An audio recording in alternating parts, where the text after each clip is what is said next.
আবারও স্বাগত ২১শে বিজনেসে। সঙ্গে আছি আমি হিরো জুম্মান। এবার দেশ বিদেশের ব্যবসা বাণিজ্য ও অর্থনীতির আরও কিছু সংবাদ।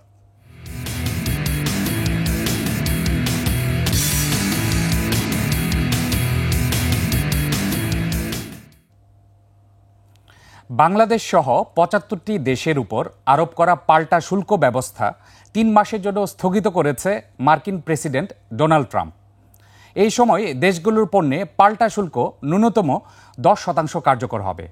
তবে চীনের পণ্যে শুল্ক বাড়িয়ে ১২৫% করেছেন ট্রাম্প।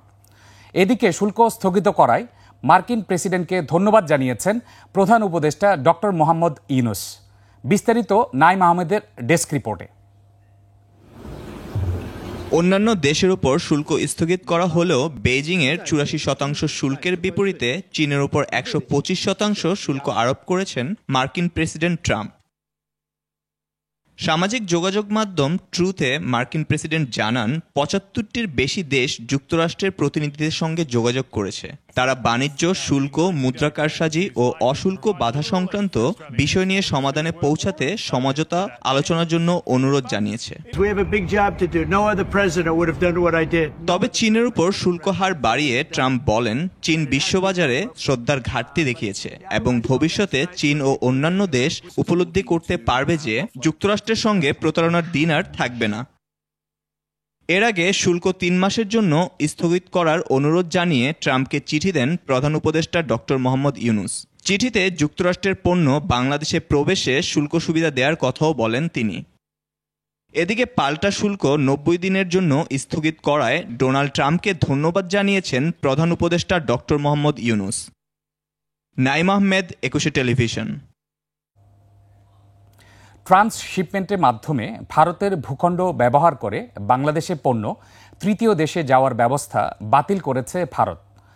মঙ্গলবার ভারতের Central board of indirect taxes and customs এই সুবিধা বাতিল করে আদেশ জারি করে। এই আদেশের কারণে ভুটান, নেপাল ও মিয়ানমারের মতো তৃতীয় দেশে সহজে পণ্য পাঠাতে পারবে না বাংলাদেশ। আফসানা নীলার ডেস্ক রিপোর্ট। ভারতের স্থল সীমান্ত ব্যবহার করে বাংলাদেশ থেকে ভুটান, নেপাল, মিয়ানমার সহ তৃতীয় কোনো দেশে রপ্তানি পণ্যের ট্রান্সশিপমেন্ট সুবিধা বাতিল করেছে ভারত।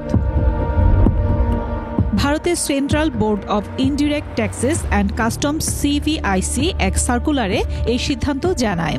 এর পাশাপাশি ২০২০ সালের ২৯ জুন দেয়া এ সংক্রান্ত আদেশও বাতিল করা হয়। বাতিল আদেশে আরও বলা হয়, যেসব পণ্য বোঝাই যানবাহন ইতিমধ্যে ভারতের ভূখণ্ডে আছে সেগুলো দ্রুত ভারতের ভূখণ্ড ত্যাগ করবে। ভারতীয় সংবাদ মাধ্যম ইন্ডিয়ান এক্সপ্রেস প্রতিবেদনে জানায়, ভারতের সেভেন সিস্টার্স অঞ্চল নিয়ে বাংলাদেশের বর্তমান ভাবনা এবং ভারতের উত্তর পূর্বাঞ্চলে চীনের অর্থনৈতিক প্রভাব সম্প্রসারণে বাংলাদেশের সমর্থনের অভিপ্রায় প্রকাশের কারণে ভারত এই সিদ্ধান্ত নিয়েছে। বেশ কিছুদিন ধরে ভারতের রপ্তানিকারকরা, বিশেষ করে পোশাক খাতের ব্যবসায়ীরা প্রতিবেশী বাংলাদেশকে দেয়া এই সুবিধা প্রত্যাহারের জন্য নরেন্দ্র মোদী নেতৃত্বাধীন সরকারের প্রতি আহ্বান জানিয়ে আসছিল। ভারত ২০২০ সালের জুন থেকে বাংলাদেশকে পণ্য রপ্তানির এই সুবিধা দিয়েছিল। ট্রানজিট সুবিধা বাতিলের ফলে বাংলাদেশের রপ্তানিকারকদের খরচ ও সময় বৃদ্ধি পাবে। বিশেষ করে ভুটান ও নেপালের মতো দেশগুলোর সঙ্গে বাংলাদেশের বাণিজ্যে প্রভাব পড়বে। আফসানা নীলা, ডেস্ক রিপোর্ট, ২১শে টেলিভিশন। জনপ্রিয় হয়ে উঠেছে নদীতে ও খালে খাঁচায় মাছ চাষ পদ্ধতি। কম পুঁজিতে বেশি লাভজনক হওয়ায় ভাসমান এ পদ্ধতিতে মাছ চাষে আগ্রহী হচ্ছেন ভোলার চাষিরা। এতে বেকারত্ব কমার পাশাপাশি বৃদ্ধি পাচ্ছে মৎস্য উৎপাদন। ভোলা প্রতিনিধি মেজবাউদ্দিন শিপুর তথ্যচিত্রের ডেস্ক রিপোর্ট। নদীতে ভাসছে নেট দিয়ে তৈরি খাঁচা, তাতে লাফাচ্ছে হাজার হাজার মাছ। এমন দৃশ্য চোখে পড়বে ভোলার চরশ্যামাইয়া, ভেদুরিয়া, ভেলুমিয়া, ধনিয়া সহ ৭ উপজেলার নদী ও খালের মুক্ত জলাশয়ে।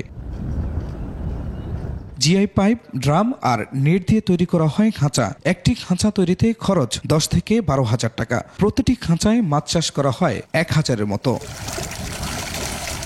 নদীর জোয়ার ভাটার পানিতে বেড়ে ওঠা খাঁচার মাছে যেমন খাবার কম লাগছে, তেমনি স্বাদও নদীর মাছের মতো। খাঁচার মাছটা কোনো লস নেই, আর এই মাছটা বাজারে চাহিদা অনেক ভালো, খাইতে সুস্বাদু। জোয়ার ভাটার পানির কারণে আমরা অনেক ভালোভাবে মাছ চাষ করতে পারতেছি। আমাদের ওই মেডিসিনের খরচটা আমাদের বাঁচে থাকে। পদ্ধতিটা ভালো লাগছে। আমি এলাকায় যাইয়া নিজেও এই প্রকল্প করে স্বাবলম্বী হওয়ার চেষ্টা করব। বেকার গুলো এইভাবে খাঁচার ভিতরে মনে করেন মাছ চাষ করে খাইতে পারলে খুবই ভালো হয়। খাঁচা বানানো, মাছের পোনা উৎপাদন বিষয়ে প্রশিক্ষণ দিচ্ছে গ্রামীণ উন্নয়ন সংস্থা ও জেলা মৎস্য বিভাগ। তাদের সাথে আমরা নির্বাচন করে ওদেরকে ট্রেনিং দিয়ে থাকি। ট্রেনিং দিতে কিভাবে মাছ চাষ করতে হবে সেই বিষয়ে আমরা ধারণা দিই, আর আমরা হাতে কলমে আমরা শিখিয়ে দিই। ভাসমান খাঁচায় মাছ চাষ করে প্রতি 3 মাস পর পরে প্রতি খাঁচা থেকে প্রায় 10 থেকে 15,000 টাকা করে লাভ করতেছে। তরুণ উদ্যোক্তা যারা আছে তাদেরকে কিন্তু মাছ চাষ অন্তর্ভুক্ত করা যাবে এবং মাছের উৎপাদনও বাড়বে। তো আমরা সেই লক্ষ্যে কাজ করছি। আশা করি এইখানে খাঁচার মাছ চাষ সম্প্রসারণ হবে। এসব খাঁচায় চাষ করা হচ্ছে মনোসেক্স জাতের তেলাপিয়া, সরপুঁটি ও কার্প জাতীয় মাছ। Khurshid Alam, desk report, 21 television. এবার এশিয়ার প্রধান শেয়ার বাজারের খবর। মার্কিন প্রেসিডেন্ট ডোনাল্ড ট্রাম্প চীন ব্যতীত সব দেশের উপর আরোপিত বর্ধিত শুল্ক 90 দিনের জন্য স্থগিত করায় ঘুরে দাঁড়িয়েছে এশিয়ার পুঁজিবাজার। সূচকের ঊর্ধ্বমুখী প্রবণতা দেখা যাচ্ছে এশিয়ার বেশিরভাগ পুঁজিবাজারে। জাপানি শেয়ার বাজার নিকির সূচক 2706 পয়েন্ট বেড়ে দাঁড়িয়েছে 34,420 পয়েন্টে, যা শতাংশের হিসেবে 8.54%। বেড়েছে হংকংয়ের শেয়ার বাজার হ্যাংসেংয়ের সূচক 528 পয়েন্ট বেড়ে অবস্থান করছে 20,793 পয়েন্টে। বেড়েছে সিঙ্গাপুর এসটিআই সূচক, এটি 177 পয়েন্ট বেড়ে অবস্থান করছে 3,570 পয়েন্টে। চীনের শেয়ার বাজার সাংহাই কম্পোজিট ইন্ডেক্স অবস্থান করছে 3,218 পয়েন্টে, যা আগের দিনের চেয়ে 31 পয়েন্ট বেশি। বোম্বে সেন্সেক্স 30 ইন্ডেক্সকে দেখা যাচ্ছে নিম্নমুখী প্রবণতায়। সেন্সেক্সের সূচক 379 পয়েন্ট কমে অবস্থান করছে 73,847 পয়েন্টে। বেড়েছে থাইল্যান্ডের থাই স্টক এক্সচেঞ্জের সূচক, এটি 46 পয়েন্ট বেড়ে অবস্থান করছে 1,134 পয়েন্টে। মূল ব্যবসার বাইরে গ্রাহকদের নানা সেবা দিয়ে থাকে ব্যাংকগুলো, যার মধ্যে একটি লকার সার্ভিস। ব্যাংকের সেফ ডিপোজিট লকার ব্যবহার করেন অনেকে। দর্শক, এবার জানিয়ে দিচ্ছি গ্রাহকরা ব্যাংকের লকারে কি কি জিনিস রাখতে পারবেন। সাধারণত স্বর্ণালংকার, জমির দলিল, দানপত্র, ব্যাংকের কার্ড, পাসপোর্ট, ব্যবসার চুক্তিনামা, বিয়ের কাবিননামা বা marriage certificate, divorce paper, educational certificate, বিমা পলিসি সহ বিভিন্ন ধরনের ডকুমেন্টস ব্যাংকের লকার রাখা যায়। তবে মাদক, বিস্ফোরক সহ বেআইনি কোনো কিছু লকারে রাখার সুযোগ নেই। সাধারণত ব্যাংকগুলো ছোট, মাঝারি এবং বড় এই 3 আকারের লকার ভাড়া দেয়। ব্যাংক ভেদে ভাড়ায় পার্থক্য রয়েছে। রাষ্ট্রায়ত্ত সোনালী ব্যাংক ছোট আকারের একটি লকারের বার্ষিক ফি নেয় 2,500 টাকা। একইভাবে মিডিয়াম তথা মাঝারি আকারের লকারের ফি 3,000 টাকা এবং লার্জ বা বড় আকারের রেগুলার লকারের সোনালী ব্যাংক গ্রাহকদের কাছ থেকে আদায় করে 4,000 টাকা। তবে লকার প্রতি সিকিউরিটি ডিপোজিট হিসেবে ফেরতযোগ্য 5,000 টাকা জমা নেয় সোনালী ব্যাংক। এসব ফির ওপর 15% ভ্যাট দিতে হয়। বেসরকারি ব্যাংকের লকার চার্জ তুলনামূলক বেশি। ব্যাংকের লকারের 2টি চাবি থাকে। লকার খোলা বা বন্ধ করতে 2টি চাবি ব্যবহার হয়। ব্যাংকের নির্ধারিত কর্মকর্তার কাছে থাকা চাবি মাস্টার কি হিসেবে ব্যবহৃত হয়। প্রতি লকার খোলার সময় প্রথমে এই মাস্টার কি দিয়ে ঘোরাতে হয়, এরপর গ্রাহক নিজের চাবি দিয়ে লকার খোলেন।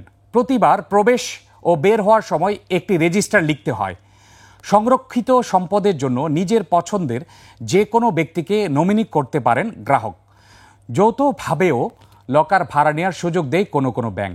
ব্যাংকের সব শাখার লকার সার্ভিস থাকে না।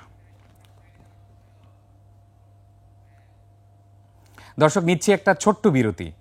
বিরতির পর দেশের স্বাস্থ্যসেবা খাত নিয়ে আমরা কথা বলবো আলোক হেলথ কেয়ার অ্যান্ড হাসপাতালের ব্যবস্থাপনা পরিচালক মোহাম্মদ লোকমান হোসেনের সঙ্গে।